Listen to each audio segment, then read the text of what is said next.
Hello, this is Chapter 4 in Promotion Strategy.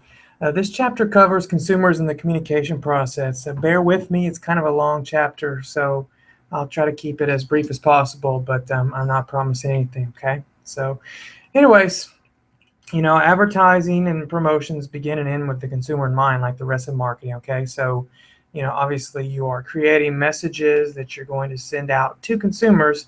So we need to do a good job of understanding these consumers, who they are and what it is that they respond to and how they think and feel and act and all that, all those good things, okay? So let's just jump right into it here. In order to think about consumers from a promotion standpoint, we've got to think about communications, okay? So we've got communications, we've got this communication process that we have known about for a long time, and basically what happens is you've got a source that has some sort of message. He encodes it into something that makes sense to people.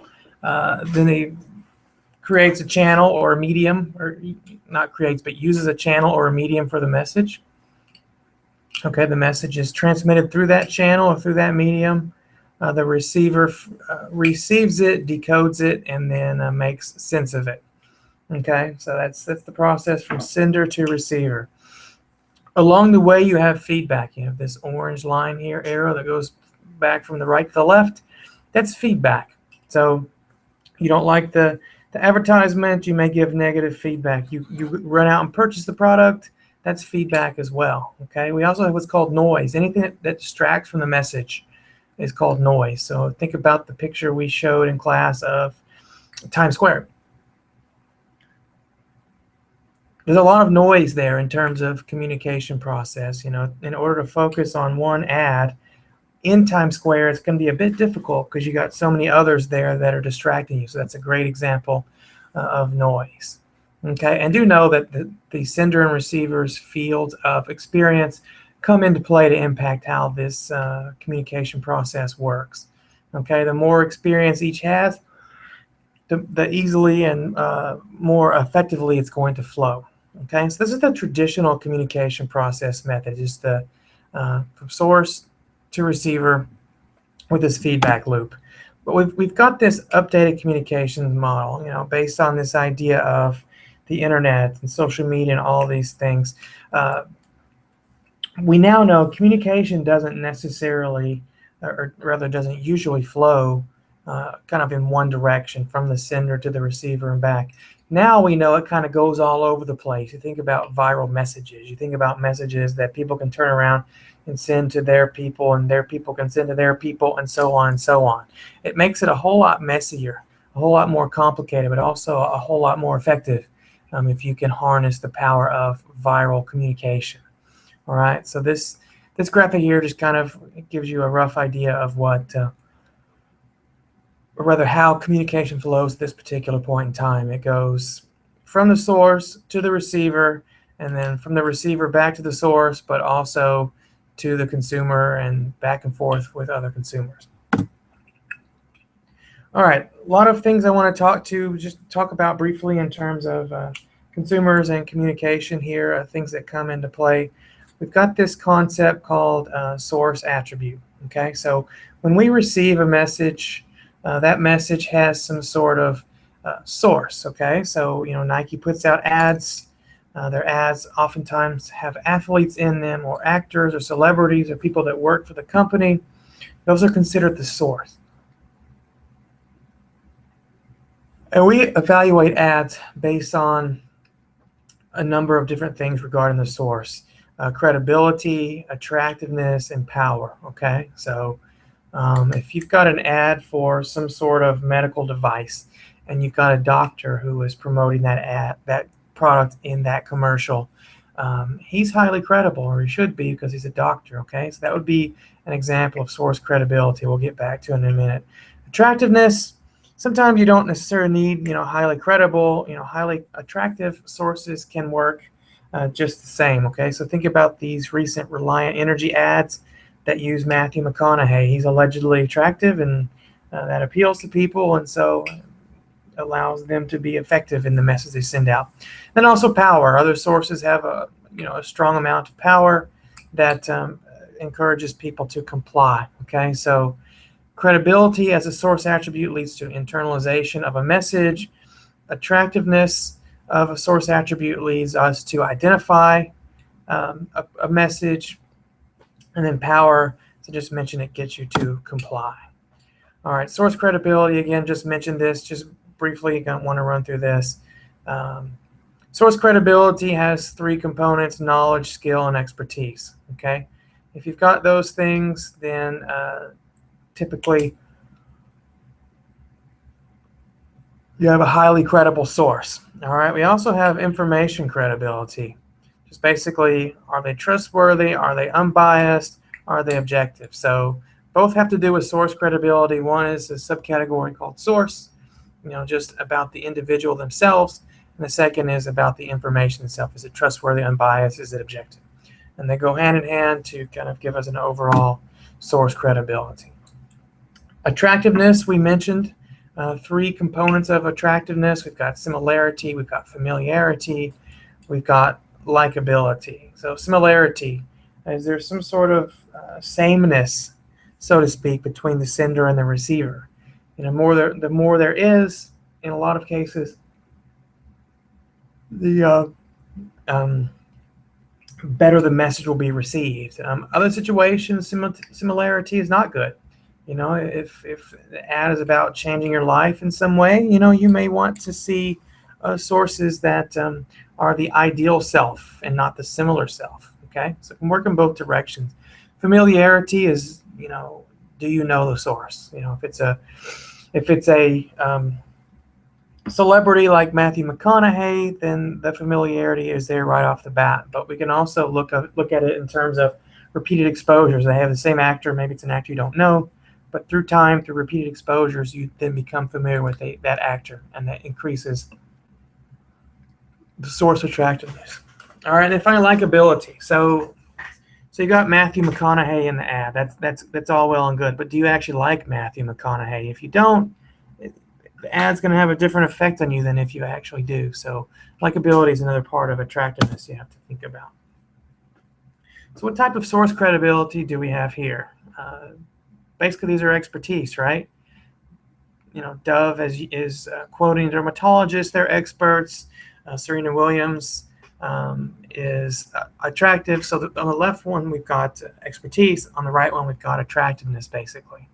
Okay, so Serena is attractive. People know of her. It's familiarity. So it creates some pretty good credibility. Okay, what about these? Clearly Tiger Woods on the left, that is no doubt expertise. He is certainly admired for his golfing skills, so that certainly comes into play in a positive way when he's in ads. This is why Nike gives him millions of dollars. It's because he can relate to people through expertise. Here's another ad from a long time ago, my favorite ever Nike ad, but it's another one of expertise, but it's pretty clever, so let's watch this. Don't I know you? Nice shoes. Anyone? You sure we haven't met before? Now where's that Tour de France thing? Nice shoes. I knew I should have taken the right turn at Albuquerque. Have you ever been to LA? Oh, don't surf. That's what you think, dude. Might you all join me in a spot of tea? Where'd you put your college ball? What are you doing here? I thought this was another Bono's commercial. Has anyone seen Rose Ball? I know, Kansas City. Nice shoes. Nice shoes. You ever play with Bo Diddley?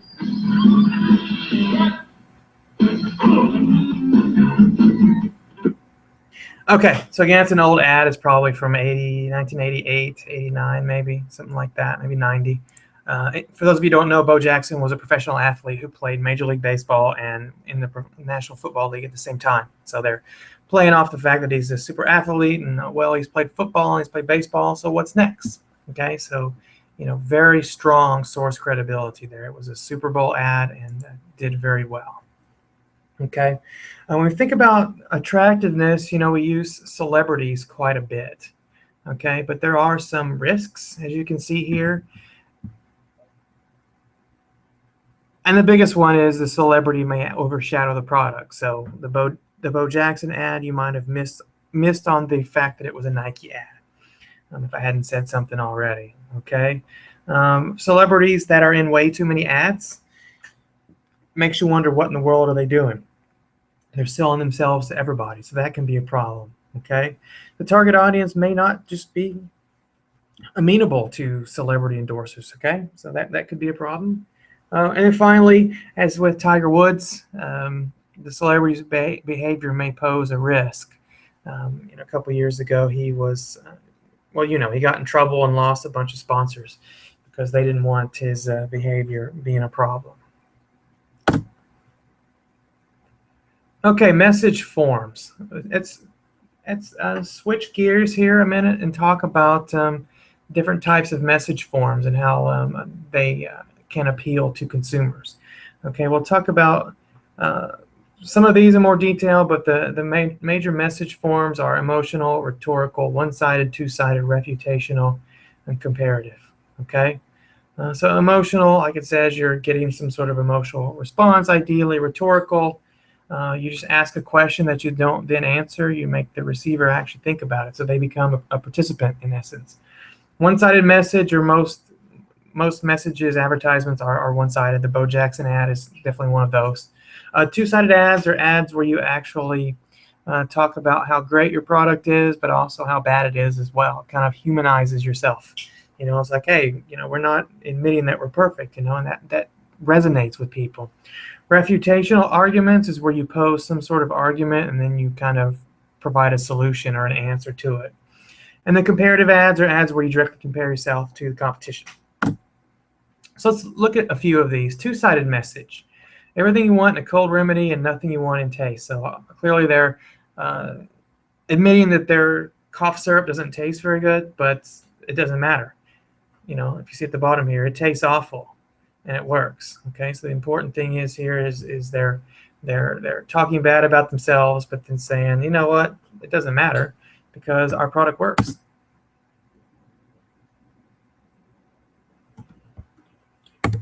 Okay, message appeal choices. All right.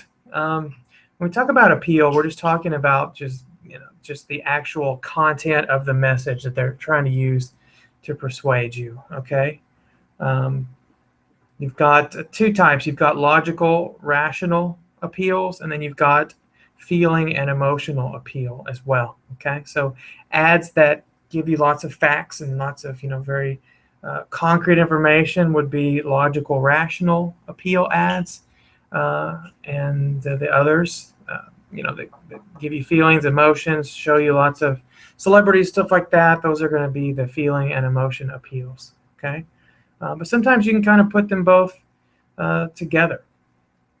So you can kind of do one or the other, or you could do both for sure. Okay, some message appeal options. Some of these are rational, some of these are emotional. The first one is very rational. Comparative ads. Again, this is where you talk good about yourself, but you also compare yourself directly to the competition. All right, fear appeal, where you're basically just warning people that if you don't buy your product or do something bad is going to happen. So think about identity theft commercials, for example. That would be an example of a fear appeal. And then humor appeals. Most commercials nowadays are humor appeals. We know all about them. They're great at holding attention. They put you in good mood. All kinds of fun things. So we watch the Super Bowl to see all the funny ads, right? Okay, so those are three types of appeals: comparative, fear, and humor. Here's a comparative ad. It's a little subtle here, but all American brewed beers are fresh, so choose on taste. And if you look down here in the small print, it says, why does Bud Light keep talking about freshness instead of taste? Maybe it's because in a nationwide taste test, the majority of Bud Light drinkers said Miller Lite has more taste than Bud Light, and so on and so on. So that one's subtle. There are other examples that are much more overt. Sometimes you'll see some comparative ads pitting McDonald's against Burger King. So again, if you're acknowledging a competitor, then it's considered a comparative advertisement. Okay. Here's an ad that's a threat, a fear appeal, and then they give you a solution. All right. So this is a hepatitis A vaccine. You know, if you're going to some tropical places where hepatitis A might pose a risk, here, don't get hepatitis A. Take our product. That's a fear appeal. Okay, humor. I mentioned humor a minute ago. We've got lots of humorous ads, lots of pros and also lots of cons of humor ads. They certainly gather our attention and create awareness. They may help us remember. They put us in a positive mood. I mentioned those things. So yeah, lots of good things with humor. Also, lots of bad things. You know, it's not really good for persuasion. People don't run out and buy products after seeing a humorous ad. Even though you might have your attention held, sometimes it's hard to recall exactly what's in the message. Okay. You may retain that you've seen the message, but you may not remember what was in the message. That's a problem. Okay. Does not necessarily aid source credibility. So, you know, if you've got a highly credible source in the ad, making an ad funny doesn't add anything to it. Okay. Doesn't link to sales. I already mentioned that. Also may wear out faster. You know, you've seen the same humorous ad over and over and over. You might get sick of it long before a non-humorous ad. Here's one of my favorite humorous ads. I know you guys have all seen this, but let's watch it again. Uh-oh, guess what day it is? Guess what day it is? Huh? Anybody? Julie, hey, guess what day it is? Oh, come on, I know you can hear me. Mike. What day is it, Mike? Listen, guess what today is? It's hump day. Woo-hoo! Ronnie, how happy are folks who save hundreds of dollars switching to Geico? I'd say happier than a camel on Wednesday. Hump day! Get happy. Get Geico. 15 minutes could save you 15% or more. Okay, that's a great ad. I just love it. It's really, really funny. Gotta check one thing there real quick.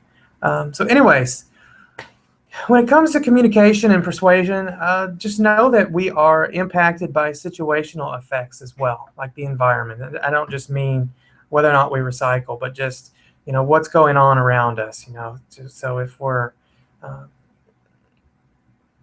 you know, have a kid in a shopping cart and he's screaming, you know, your patience might wear thin much more quickly, and you're not going to take the time to evaluate all your options as much as you might, or pay attention to an ad as much as you might if the kid wasn't screaming. Okay, so that can impact things.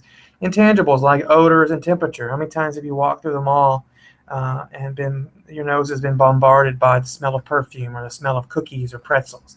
You know, they blow that odor out into the halls on purpose. Okay, so to help enhance persuasion. Okay, that's it. Definitely part of promotion. Clutter and information overload kind of go hand in hand. I mentioned it earlier in talking about noise in the communication process. The more clutter there is, the less effective any particular message is going to be. Okay, we talked about viral communication and viral messaging. Just do know that consumers go through different consumers have different levels of what's called adoption rate. You know, some people adopt products very early, some adopt them later, but also know that people spread ideas in the same manner. Okay, so innovators are the ones that are really spreading the message early, you know, and early adopters spread messages later, and the early and late majority do it even later. But do know that the number of early and late majority people are the bulk of all people. Okay, so even though they spread ideas later, they don't necessarily consider that a bad thing, because there are so many of them, so many more of them than there are of the innovators. Okay, we can't talk about consumers without talking about the decision-making process, and this is something that's a rehash from marketing principles, but basically marketing starts with a problem. There's some sort of problem that the consumer identifies. They go out and they do an information search to find out what they might need to do. They come up with some alternatives. They evaluate those alternatives, then they make some sort of purchase, and then they experience satisfaction or dissatisfaction based on their expectations. Okay, so here's an example. I'm hungry. Where should I eat? That's information search. McDonald's or Burger King? That's the evaluation of alternative stage. Okay, I'm going to go to Burger King. I'm going to buy a Whopper value meal, and so on and so on. And then you evaluate after you've had it. Well, that wasn't as good as I had hoped or as good as I remembered. Okay, that's a basic example of the decision-making process. When talking about consumers, we also got to talk about motivation. Why do people behave the way that they do? Okay, we all have different motives for everything we do. Good or bad, they're all motives. Okay, it's related to this concept called involvement. This idea that you put different levels of effort into information processing depending on things like who you are, what the product category is, current situation, things like that. Okay, we can also talk about involvement as kind of this degree of personal relevance. So the more relevant something is to you, the more effort you're going to put into it.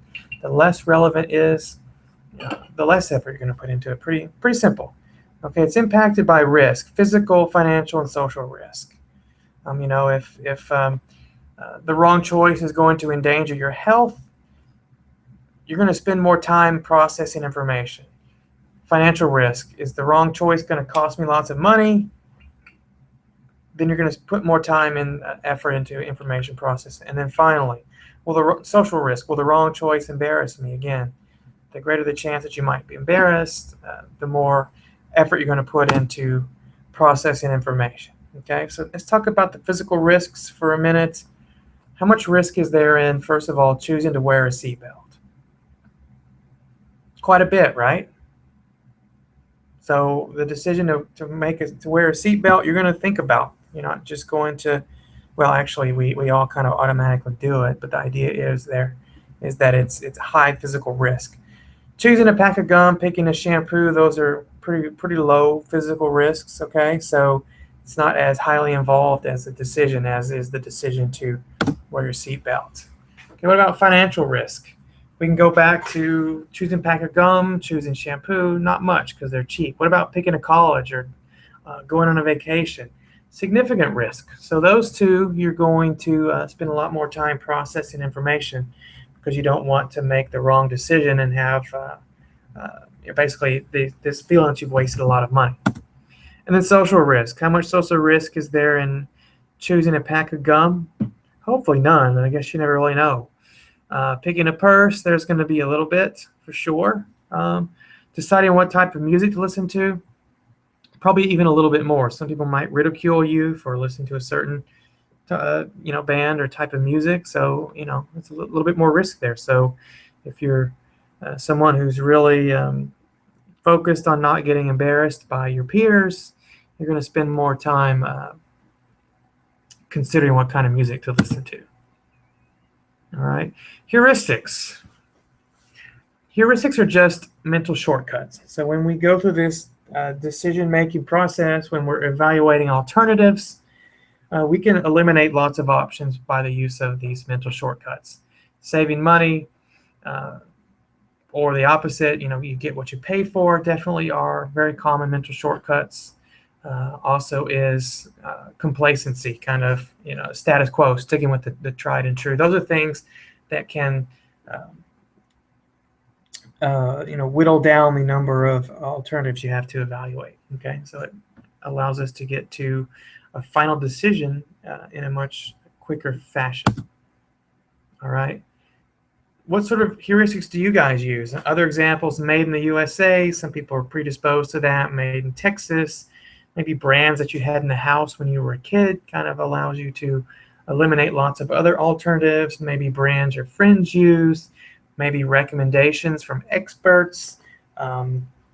Just brands that are popular. There's lots of different things that we can do and that we all do to utilize heuristics to eliminate some of our potential alternatives. All right, switching gears, talking about attitudes.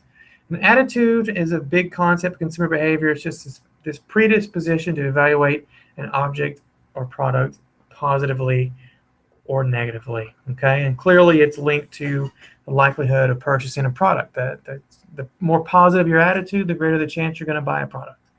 Okay. Attitudes have three components, and it's just called simply the tri-component model of attitudes.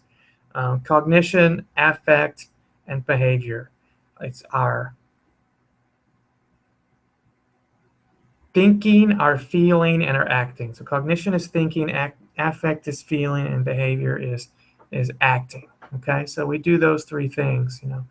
What do we believe? How do we feel? What do we intend to do about it? Those are the three components of attitudes. Okay, switching gears again, we talked about involvement just a minute ago. I want to come back to that. Okay, so basically when we're put into some sort of purchase situation, or maybe the viewing of some particular advertisement, the way we kind of go about things is directly related to our level of involvement. Okay, so if we're highly involved, again, we're going to spend more effort in information processing.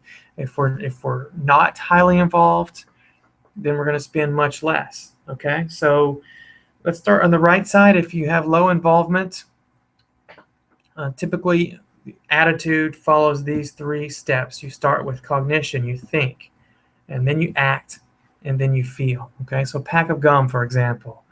Oh, there's gum. I grab it. Seeing the gum and thinking about the gum is cognition. Actually purchasing the gum is behavior. And then after you tried it, you go, hey, well, it's okay. That would be affect. Okay, that's the low involvement model. But however, for high involvement, we can look at it in two different categories. Okay, so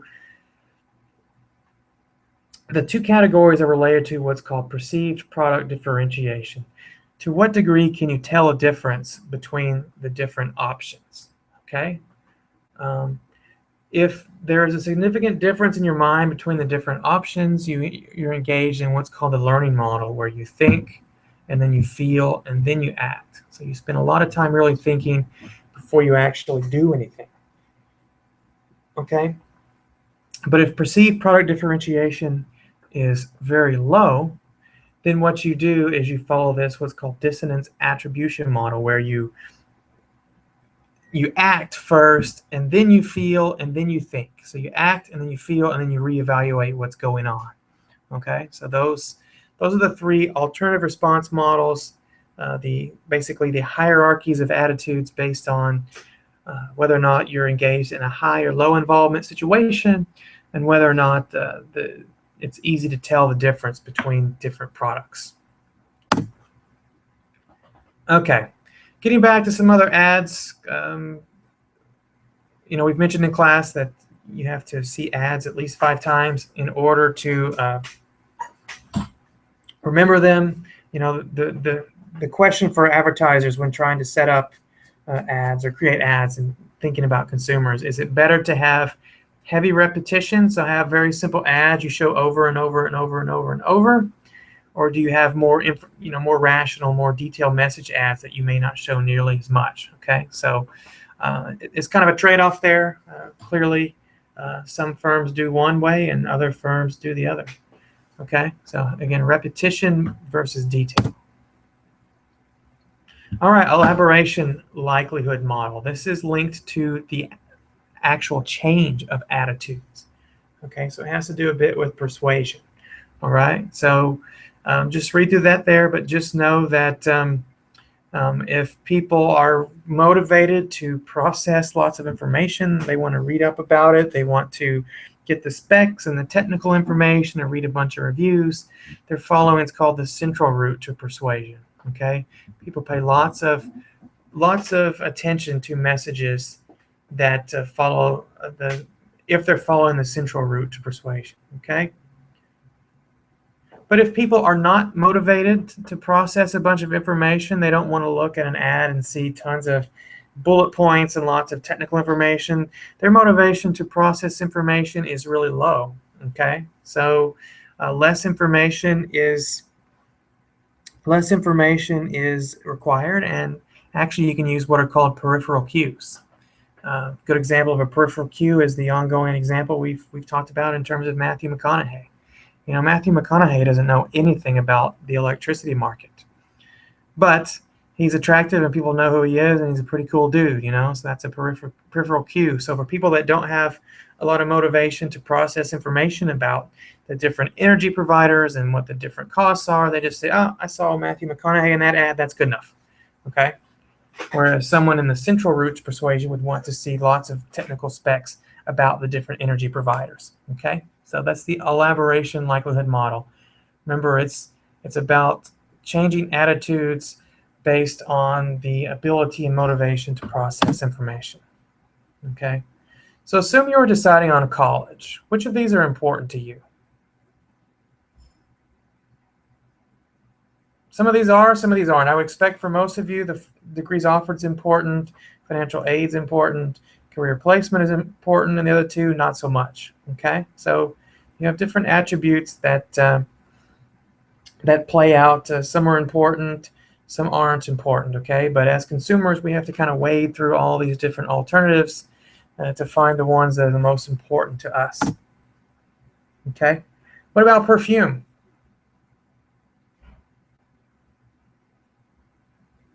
Kim Kardashian endorses it. Is that important? Maybe so. Location and manufacture? Probably not. To what degree do men like it? Maybe. The design of the bottle? Maybe.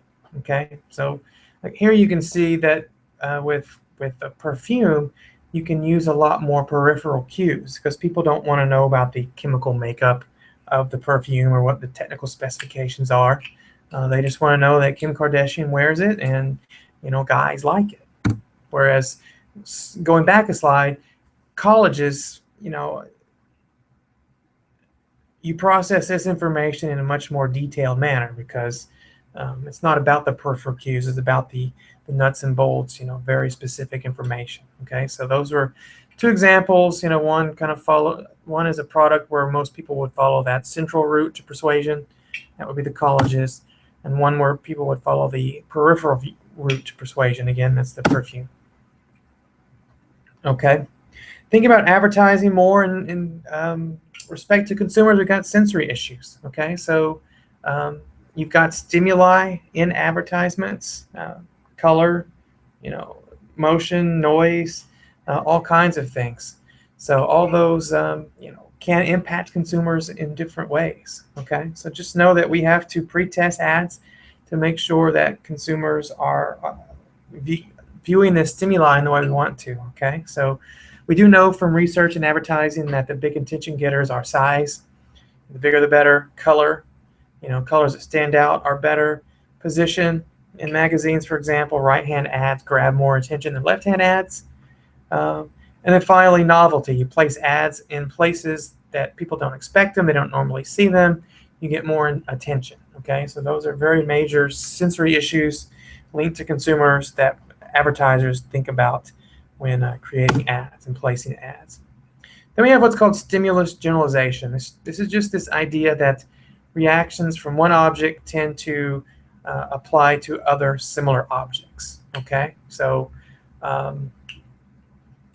you can almost call it stereotyping. Okay, so you go to one pizza restaurant and you have a really bad experience. You've never had pizza before. You're now going to link that bad experience to all pizza restaurants. That would be an example of stimulus generalization.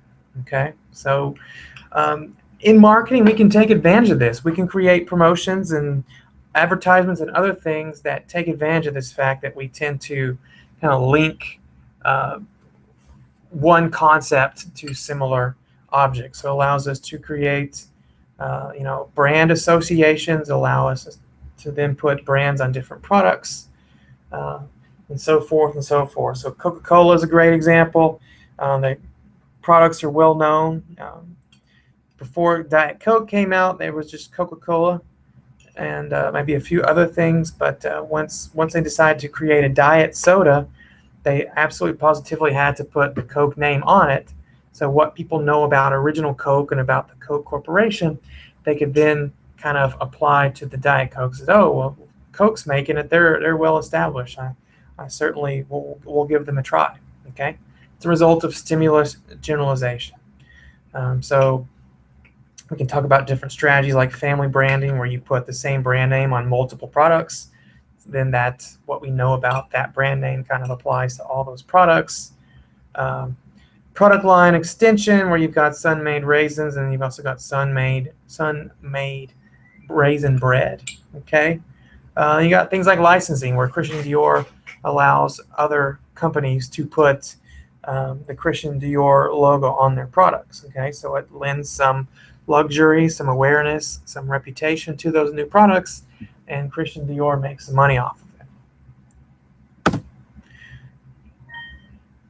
Let me give you some examples of stimulus generalization and action, not necessarily directly related to promotions, but certainly falls into its realm. So Jim Beam, what is Jim Beam known for? They're known for bourbon, right? Well, yeah. So Jim Beam is well known. They do real well in the marketplace. At one point in time, they got the idea that, hey, let's put our name on other things. Let's generalize our stimulus across different product categories. So what did they create? Well, there's the bourbon whiskey. They have Jim Beam barbecue sauce, and you have Jim Beam pancake syrup even now. Okay, so quite effective family branding or umbrella branding, we can call it. Okay, generalizing the stimulus. What about Jell-O? What is Jell-O known for? Jell-O, right? They also have pudding, and they have pudding pops, and they have other things that are similar to that. Okay, again, because of stimulus generalization. All right. Switching gears, most people learn through doing, but lots of people learn through thinking. Okay, so we have what are called cognitive learning theories. All right, we've got observational learning, where we actually just pay attention. We retain things, we process what we have, we're motivated, and then we get to learning. So just broadly, just kind of reading from the boxes there, you see some sort of behavior in an ad, you remember that later on, you process that information saying, oh, okay, I guess I can be able to use that product. Then motivation comes along and says, yeah, man, you need that product. Okay. And then observational learning turns into some sort of action or some sort of behavior. Okay. Then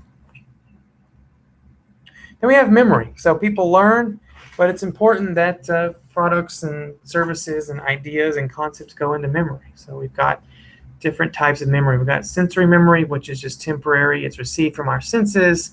It doesn't really stick in your brain very long, but it certainly attracts your attention for a short period of time.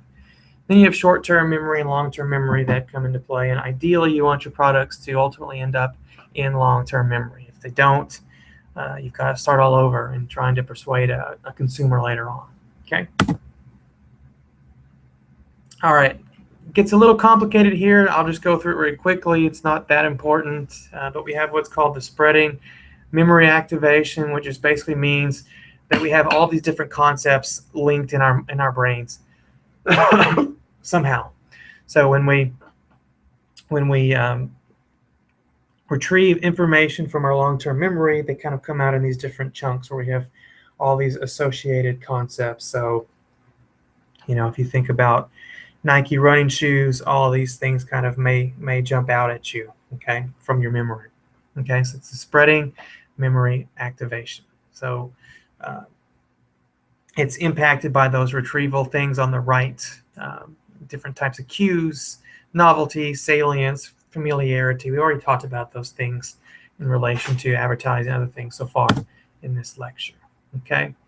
All right. Switching gears, we've talked about this a little bit, but we do have lots of internal influences that we are influenced by. Family, friends, people we want to be like, people we emulate, people we don't want to be like, have significant external influences on persuasion.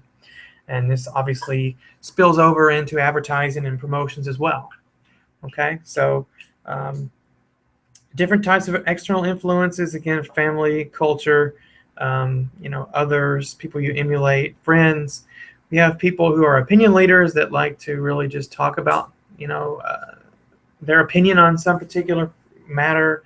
We've got market mavens. These are people who love to shop. They're called shopaholics. They love to shop, and they love to tell you about it. Okay.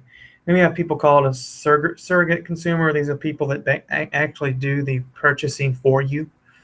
Okay, so interior decorators, stockbrokers, insurance brokers, those are pretty significant external influences. And like it says there, advertising tends to overlook them in a whole lot of ways. Okay. All right. Groups, also enormous external influence. You've got reference group. These are people that you want to basically be like, people you look up to. They've got this high social power. You know, they know that whatever they do, you're going to do too. Okay, so that influences how we are persuaded by messages. Okay, we've got subcultures. You know, think about the skateboarding subculture. That would be a good example of one. They've got common beliefs, common experiences. They want to look the same, act the same, have the same things. Okay, so that impacts persuasion and the effectiveness of advertising. Okay. In relation to consumers, we can talk about advertising across borders. Is not super important in this class, but just do know that you can create one advertising campaign that's the same across the world, which would be called standardization, or you can create another type where you customize the appeal to different countries, different cultures, different areas, different continents even. That's a lot more focused on that particular group. Okay. But again, consumers respond to messages in different ways, so you've got to understand, is it okay to have one standardized message across the world, or just have tailored to each particular group? Okay. Do know that advertising creates what's called hyper reality. You know, basically taking hype and turning it into profit. Okay, so advertisers and companies, they create relationships. They build these identities for products that transcend the products themselves and really give them some sort of allure that consumers respond to. So think about Harley Davidson. You know, Harley Davidson has this rough, tough image, but that's really just in people's minds. So it's this hyper reality. You know, Apple has got the same thing going with their current hype. And that's it. That was long. Hopefully it wasn't too long. Hopefully you kind of watched it in spurts. But anyways, that's all we've got for today. So if you've got any questions, please let me know, and we'll talk again soon. Thanks.